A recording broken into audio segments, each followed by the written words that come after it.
Pagi hari ini kita akan bersama-sama belajar tentang Kristus memberi kekuatan. Saya percaya bahwa kita semua diberikan kekuatan oleh Kristus Yesus. Setiap saya dan saudara, Tuhan sudah menguatkan kehidupan kita. Katakan kiri kanan, kamu sudah dikuatkan oleh Tuhan. Ya. Nah, Efesus 6 ayat 10 berkata begini. Akhirnya, hendaklah kamu kuat di dalam Tuhan, di dalam kekuatan kuasa-Nya. Hendaklah kamu kuat pada akhirnya. Ya. Jadi kesimpulan bahwa kita harus kuat sampai kapan? Sampai kapan? Pada akhirnya. Kapan akhirnya?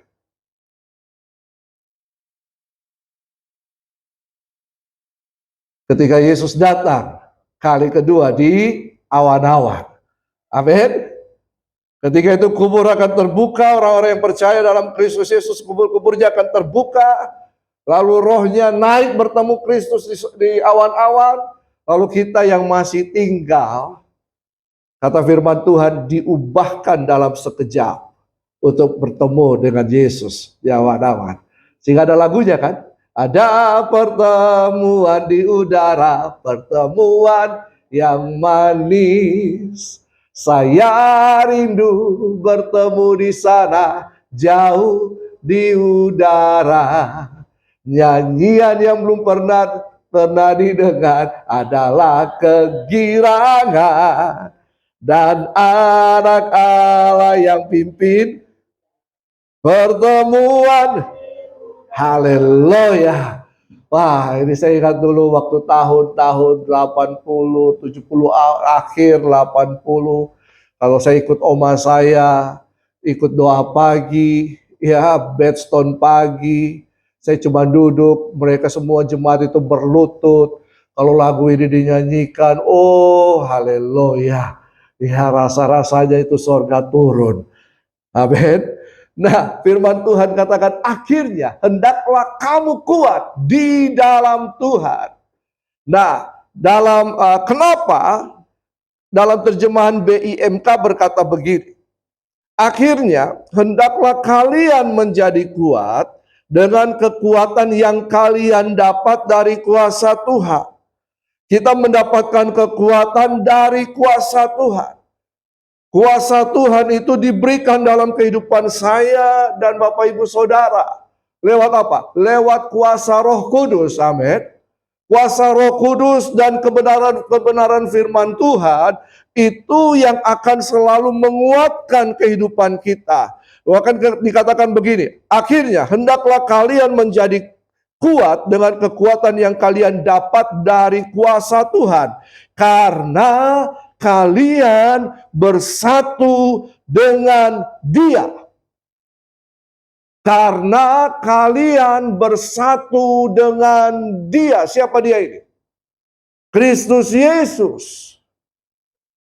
Kita kuat, ada firman Tuhan, ada Roh Kudus, dan ini semua adalah Kristus Yesus. Amin. Roh Kristus, Roh Kudus, firman Tuhan, firman pada mulanya adalah firman. Firman itu bersama-sama dengan Allah. Dan firman itu adalah Allah. Dan firman ini telah diam di tengah-tengah kita. Firman telah menjadi manusia. Yesus Kristus. Kita kuat karena kita bersatu dengan Kristus. Amin. Kita kuat bukan karena kita belajar karate kungfu. Atau kita angkat barbel. Ya, latihan. Ya, kita apa lagi? Owan, otu. Kita kuat karena kita bersatu dengan Kristus. Katakan kiri kanan, kamu kuat karena kamu bersatu dengan Kristus. Maka benar apa yang dikatakan oleh firman Tuhan. Dalam Yohanes 15 ayat 1 sampai 8. Ini perumpamaan yang Yesus katakan. Yesus ceritakan bahwa Bapa adalah pengusaha, aku adalah pokok anggur, kamu adalah ranting-rantingnya. Yesus adalah pokok anggur, kita ranting-rantingnya. Firman Tuhan katakan tadi, kamu kuat karena kamu bersatu dengan Kristus. Ranting tidak akan menjadi kuat kalau dia tidak melekat pada pokoknya. Betul? Karena pokok itu selalu berbicara tentang sumber. Kita mendapatkan sumber kehidupan dari sang pokok. Kita menjadi kuat karena kita mendapatkan asupan gizi dari pokok. Kita menjadi kuat karena kita bersatu dengan pokok. Yesus berkata dalam perumpamaan, aku di dalam kamu, kamu di dalam aku. Jadi kekuatan yang Kristus berikan ini akan membuat kita, ini dia. Untuk apa kita menjadi kuat? Tuhan adalah kekuatanku. Amin. Untuk apa? Kalau lagu ini berkata terbang tinggi, mengatasi badai kehidupan. Tapi coba kita akan belajar. Kita akan menjadi kuat untuk menjalani proses pembersihan. Slide berikutnya. Oh ya, setiap kita harus dibersihkan. Coba baca di situ. Yohanes 15 ayat 2. Setiap ranting padaku yang tidak berbuah, apa? Setiap ranting yang padaku yang tidak berbuah, dibersihkannya, supaya ia lebih banyak berbuah. Beberapa kali saya berbicara di tempat ini tentang be fruitful, hasilkan buah. Nah, dalam perumpamaan pohon anggur ini hal yang berbeda dengan pohon-pohon yang lain, tapi pada prinsipnya sama. Ketika ada satu ranting yang penuh dengan daun-daun yang kadang-kadang tidak berguna, ketika itu dipangkas, maka dari situlah akan keluar buah. Dipruning, dibersihkan, ya, dipangkas. Memang sakit ketika kita dipangkas. Memang sakit ketika kita diproses oleh Tuhan. Tapi tujuannya adalah supaya kita menghasilkan banyak buah. Yohanes 15 ayat 16 berkata, bukan kamu yang memilih aku, tapi akulah yang memilih kamu supaya kamu pergi dan menghasilkan buah. Tuhan mau kita semua menghasilkan buah. Tapi bagaimana kita harus menghasilkan buah? Kita harus diproses oleh Tuhan. Kita juga tidak bisa keluar dari pokok anggur itu. Kita harus diproses. Ada hal-hal yang tidak benar dalam kehidupan saya dan Bapak Ibu Saudara. Ada karakter-karakter yang tidak baik. Itu kemudian ketika firman Tuhan memproses kehidupan kita, sakit. Betul? Sakit. Ketika dahan atau daun atau ranting-ranting kecil dipotong, itu seperti mengeluarkan cairan. Ada cairan yang keluar. Ibaratnya itu merupakan darah yang keluar. Ya, sakit, iya. Tapi itulah caranya supaya kita bisa menghasilkan buah. Tujuannya bukan untuk mencederai.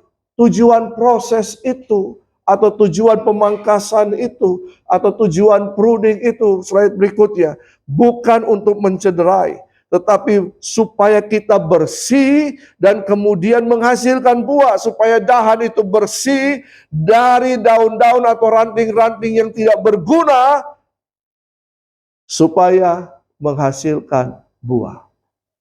Ada perumpamaan dalam firman Tuhan. Pada suatu kali seorang penabur menaburkan benih. Lalu ketika dia tidur, musuh juga menaburkan benih. Betul kan? Benih apa? Benih lalang. Penabur menaburkan benih gandum, musuh menaburkan benih lalang. Dan pada pagi hari dia bangun, benih gandum dan benih lalang ini bertumbuh bersama. Seringkali dalam kehidupan saya, Bapak Ibu Saudara, ada benih gandum. Tapi juga ada benih lalang. Ada firman Tuhan dalam kehidupan kita, tetapi juga ada lalang. Apa itu lalang? Daging, keinginan daging, keangkuhan hidup, keinginan mata. Itu lalang. Dan itu akan bertumbuh bersama-sama. Pada akhirnya dalam perumpamaan itu, lalang yang tidak ditanam oleh Tuhan akan dicabut oleh Tuhan. Akan dibersihkan oleh Tuhan. Mungkin ada lalang-lalang dalam kehidupan saya dan Bapak Ibu yang perlu dicabut itu. Karena seringkali kita tidak mendengarkan firman Tuhan. Kita mengikuti keinginan daging kita. Ada lalang dalam kehidupan saya dan Bapak Ibu. Dan ini akan bertumbuh bersama-sama. Akan ada proses di situ. Tapi percayalah bahwa residu atau kotoran di dalam kehidupan rohani ini akan membuat kita lemah. Betul? Kita tidak bisa bertumbuh secara rohani, secara maksimal. Kita tidak bisa menghasilkan buah-buah yang terbaik. Kita tidak bisa menghasilkan buah yang tetap karena ada perebutan makanan. Katakan berebut. Iya. Keinginan daging dan keinginan roh memperebutkan kehidupan saya dan Bapak Ibu Saudara. Tergantung saya ini mau condong kemana. Kalau kita tidak mau dibersihkan, berarti lalang-lalang itu atau keinginan daging itu akan menguasai kehidupan saya dan saudara. Sehingga benih firman Tuhan itu tidak akan pernah bertumbuh dengan subur. Akan apa? Dijepit kata firman Tuhan dengan apa? Kekhawatiran, ketakutan. Bahkan ketika dia mulai tumbuh, mati sebelum berkembang. Hati-hati. Kekuatan daripada Tuhan akan menguatkan kita melalui segala proses pembersihan. Memang ketika kita percaya Yesus, kita keluar dari kegelapan kepada terangnya yang ajaib, kita dikuduskan oleh Tuhan. Tapi kan masih ada karakter-karakter yang tidak baik. Betul kan? Betul Bapak Ibu kan? Masih ada karakter-karakter yang tidak baik dalam kehidupan kita. Karena itu perlu diproses, dibersihkan, ya, supaya tidak melemahkan kehidupan saya dan Bapak Ibu. Karena itu mari kita memiliki proses, kita memiliki kerelaan untuk dibersihkan supaya dapat menghasilkan buah yang lebih banyak. Kita harus diproses, dibersihkan untuk bisa menghasilkan buah yang banyak. Buah yang berkualitas dan tetap menghasilkan buah. Orang yang ditanam di pelataran Tuhan akan bertumbuh gemuk dan segar. Amin. Puji Tuhan yang gemuk-gemuk. Kata firman Tuhan akan bertumbuh gemuk dan segar. Sampai pada masa tuanya, dia tetap menghasilkan buah. Katakan kiri kanan, kamu harus sampai pada tuamu tetap hasilkan buah. Katakan, sampai tua tetap hasilkan buah. Amin. Dan proses pembersihan ini bukan hanya sekali. Tidak cukup hanya sekali. Lagu dangdut mengatakan, cukup sekali. Tidak. Proses ini harus terus-menerus terjadi dalam kehidupan saya dan Bapak Ibu. Sampai kapan? Sampai yang sempurna itu datang. dan menyempurnakan kita. Amin. Jadi harus terus berproses. Jangan puas. Ya, namanya ujian. Kalau anak TK masih main-main. Tapi anak SD kelas 1 jangan hanya tinggal di kelas 1. Ada ujian naik ke kelas 2. Kelas 2 jangan tinggal di situ, jangan berpuas. Saya sudah kelas 2 SD. Tidak, ada ujian untuk naik ke kelas 3. Tiap naik level dalam kehidupan kita, kehidupan rohani kita, ada ujiannya, ada prosesnya, ada proses pembersihan, pemangkasan itu. Dan kita kuat karena ada firman dan Roh Kudus. Oke, untuk apa kita menjadi kuat? Slide berikutnya. Kuat untuk menanggung segala perkara. Filipi 4 ayat 13 berkata begini. Segala perkara dapat kutanggung di dalam Dia yang memberi kekuatan kepadaku.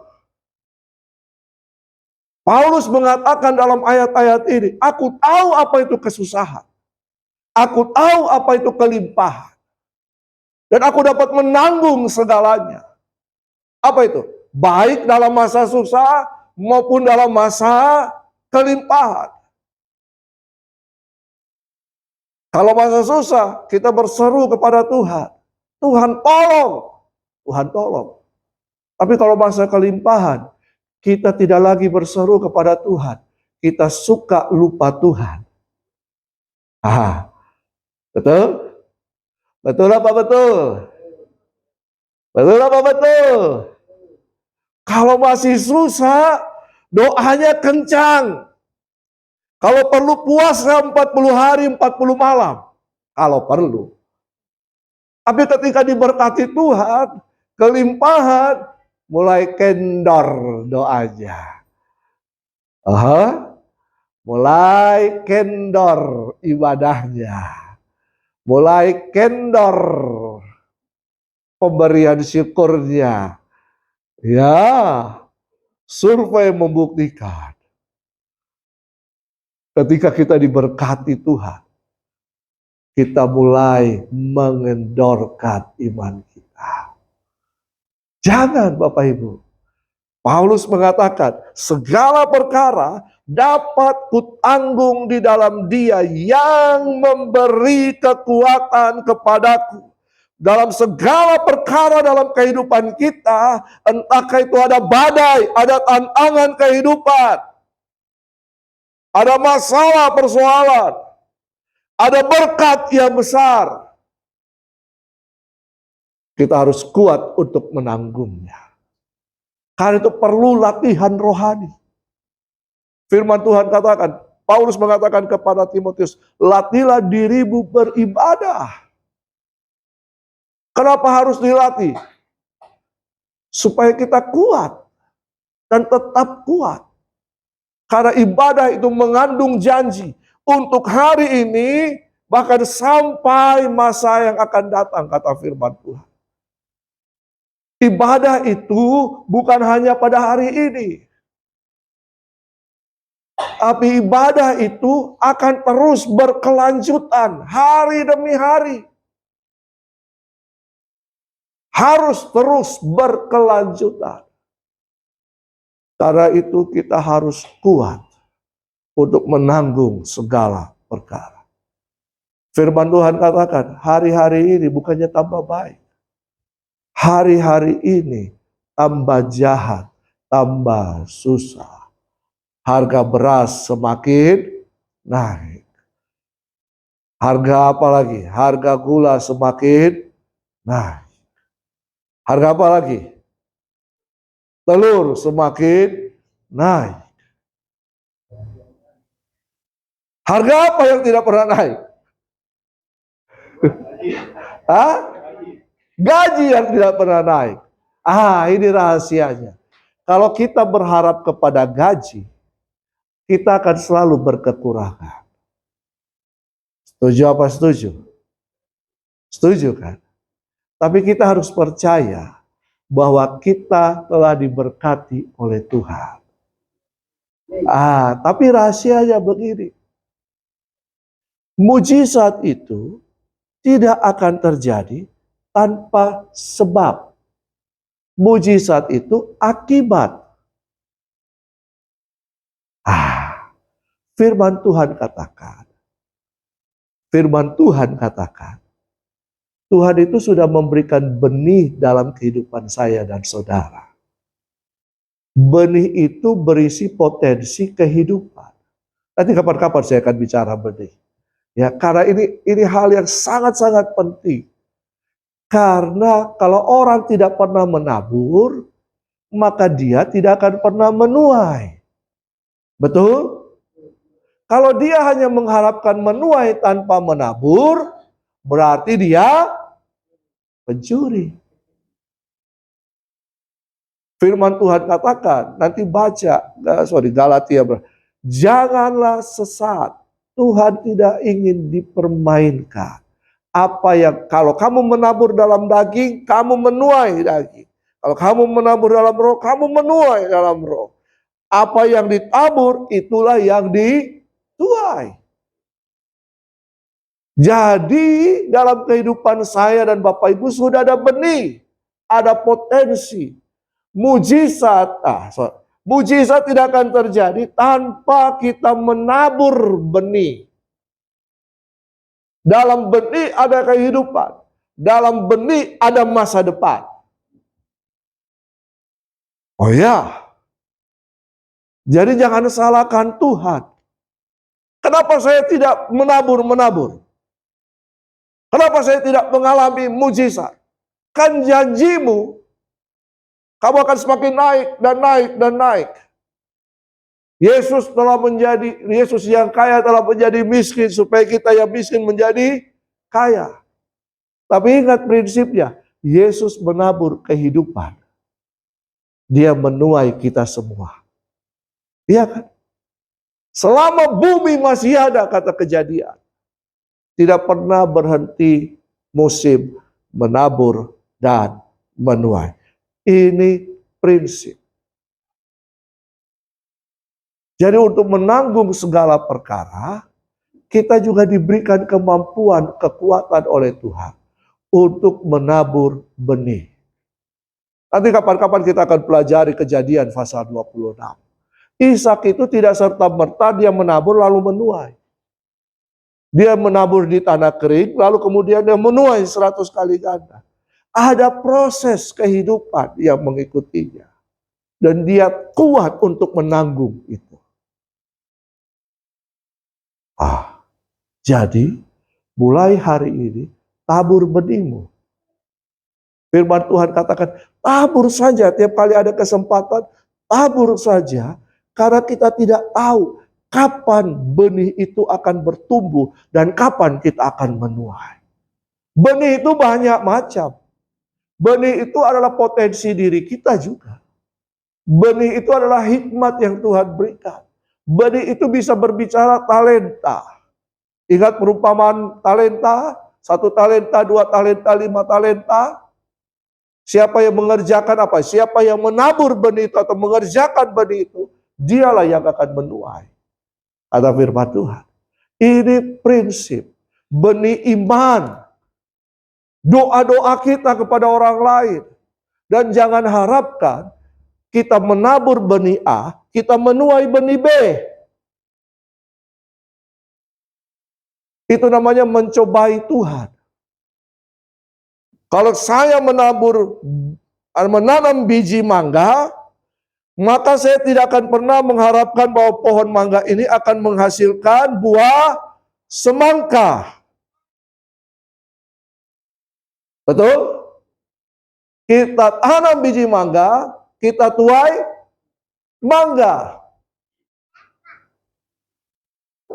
Perkataan juga benih.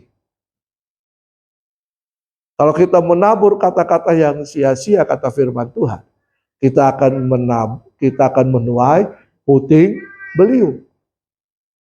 Jangan jadi sebagai orang tua, kita juga harus menabur benih kata-kata yang baik untuk anak kita. Kalau kita selalu menabur benih kata-kata, mohon maaf, kebun binatang, maka anak kita pun akan jadi binatang. Betul kan?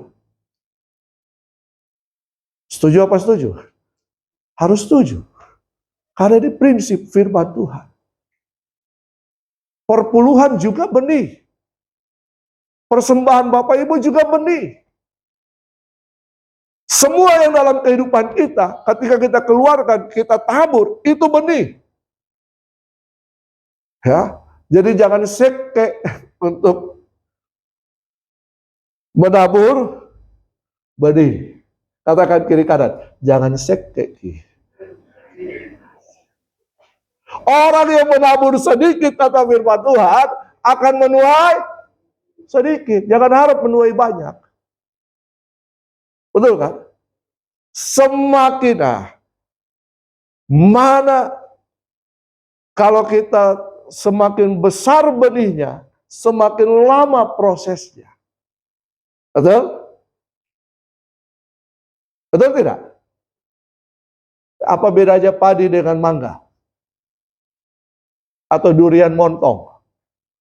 Saya baru-baru dari Palu, saya makan durian montong. Aduh, enaknya. Tapi untuk menghasilkan buah durian montong dibutuhkan berapa tahun proses. Ada persiapan benih, disemai. Betul kan? Baru ditanam. Dia tumbuh 4-5 tahun, baru dia mulai belajar berbuah. Jadi jangan harap menabur hari ini langsung menuai hari ini. Itu menyalahi firman Tuhan. Nah, jadi untuk kita tetap kuat dalam menanggung segala perkara, kita juga harus tetap tinggal di dalam Dia. Berarti apa? Kita harus membangun kehidupan yang teguh dan setia kepadanya. Iman kita kepada Tuhan. Tapi Tuhan melihat kesetiaan kita kan. Betul kan? Kita beriman kepada Tuhan, kita percaya kepada Tuhan, tapi Tuhan melihat kesetiaan kita. Nah, jadi ada godaan untuk melangkah keluar atau meninggalkan Kristus. Ya, ini kehidupan. Ada orang menukar Kristus dengan bahan pokok, sembako. Kristus ditukar. Ada orang menukar masa depan Indonesia dengan menerima serangan fajar. Oh ya, makanya spiritualitas orang percaya itu menurun. Hanya gara-gara 50.000 dia menghentikan proses aliran air selama 4 tahun.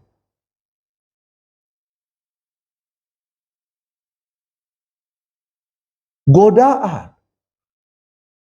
Itu bisa hadir bertubi-tubi. Tapi kalau kita selalu menaruh pengharapan kita kepada Kristus, kita tinggal di dalam Dia. Dia di dalam kita. Kita akan selalu kuat. Yang terakhir, kuat untuk menghadapi tipu muslihat iblis. Oh ya, iblis ini pandai. Siapa bilang iblis ini bodoh? Dia lebih tua dari kita. Betul kan? Dia lebih tua dari kita. Dia lebih lama. Iblis itu tidak pernah berkurang jumlahnya, tidak pernah bertambah juga jumlahnya. Tapi kemudian akan mengalami pertambahan karena manusia jadi iblis. Bertambah dia. Kenapa manusia jadi iblis? Karena tipu muslihat. Akhirnya kita dikuasai oleh iblis. Iblis menggunakan uang untuk menguasai manusia. Ini tipuan iblis. Dan kita selalu berharap kepada uang. Mau tidak mau, betul kan? Suka tidak suka, kita butuh uang. Tapi iblis menggunakan uang untuk menguasai kita. Efesus 6 ayat 11. Kenakanlah seluruh perlengkapan senjata Allah, supaya kamu dapat bertahan melawan tipu muslihat iblis. Apa itu senjata Allah? Ketopong keselamatan. Apa lagi? Pedang roh, berbaju sirakan iman. Apa lagi? Pakai pinggang. Pinggang apa? Ikat pinggang kebenaran, berkasutkan kerelaan, memberitakan Injil. Kalau berketopong keselamatan berbicara tentang apa? Kristus. Pedang roh, firman, berbicara tentang apa? Kristus. Berbaju sirahkan iman, iman kita kepada Kristus. Ikat kebenaran, pinggang, firman-Mu adalah kebenaran. Kristus. Memberitakan Injil, Injil apa? Kristus. Jadi kita harus mengenakan Kristus dalam kehidupan kita. Kita harus mengenakan Kristus yang diurapi itu ada dalam kehidupan saya dan Bapak Ibu Saudara. Sehingga kita tidak gampang diombang-ambingkan oleh tipu muslihat iblis. Kristus harus tinggal di dalam kita dan menjadi raja yang berdaulat atas kehidupan kita. Salah satu juga tipuan iblis bagi gereja Tuhan adalah mengenai persepuluhan. Persepuluhan itu penting. Persepuluhan itu merupakan kewajiban umat Tuhan. Persepuluhan itu adalah mengembalikan milik Tuhan. Tapi ada pengajaran yang berkata, kalau kamu memberi persepuluhan, kamu sedang membangun rumahmu di sorga. Ini tipuan iblis. Kalau kamu bayar pajak, bayarlah pajakmu. Betul kan? Jangan minta apa-apa dari situ kan? Itu seperti, mohon maaf, ini orang Chinese, dia belum percaya Tuhan. Ketika dia mati, dia dikuburkan, biasanya 40 hari kemudian, ada bakar-bakarnya toh. Bakar apa? Bakar rumah. Supaya apa? Ada rumah di sana. Bakar apa lagi? Hah? Bakar uang, supaya punya uang di sana. Alah. Bakar mobil, supaya cuma dia lupa, bakar pompa bensin. Nah seperti itu kan. Apa yang terjadi dengan masa kekelaman gereja? Supaya orang tua kita yang sudah almarhum di sana bisa diampuni dosanya, maka kita keluarkan koin, masukkan di situ, kalau dia bunyi, dosa orang tua kita diampuni. Kalau mau juga, kita beli surat penghapus dosa, supaya dosa kita diampuni. Ini kan penyesatan, betul kan? Memberi ya, memberi.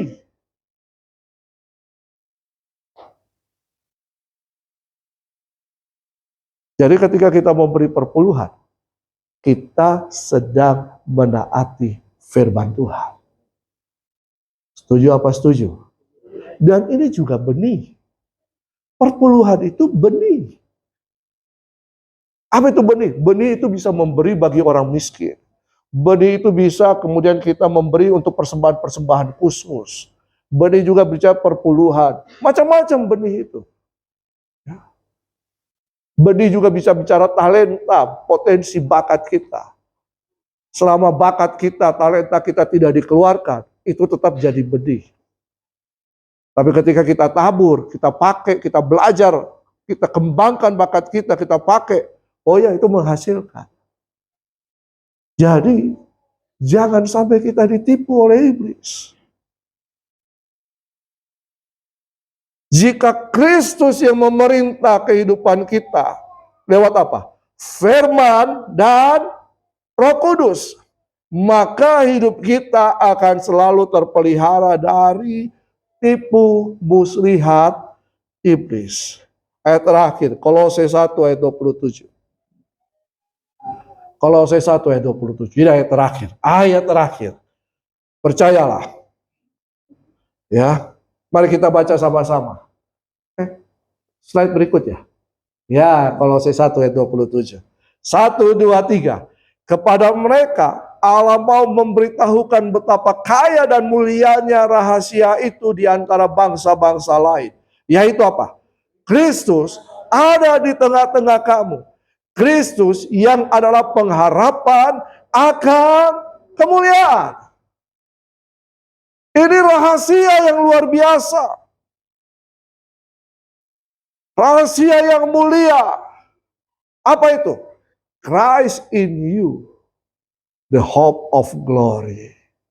Katakan kiri kanan, ini rahasianya. Christ in you, the hope of glory. Kristus di dalammu. Kalau Kristus di dalammu, kita di dalam Kristus. Siapa lagi yang akan menghancurkan kehidupan kita? Pedangkah? Kelaparankah? Kata Roma 8. Tidak ada yang dapat memisahkan kita dari kasih Kristus. Bahkan kita lebih daripada pemenang, kata firman Tuhan. Amin.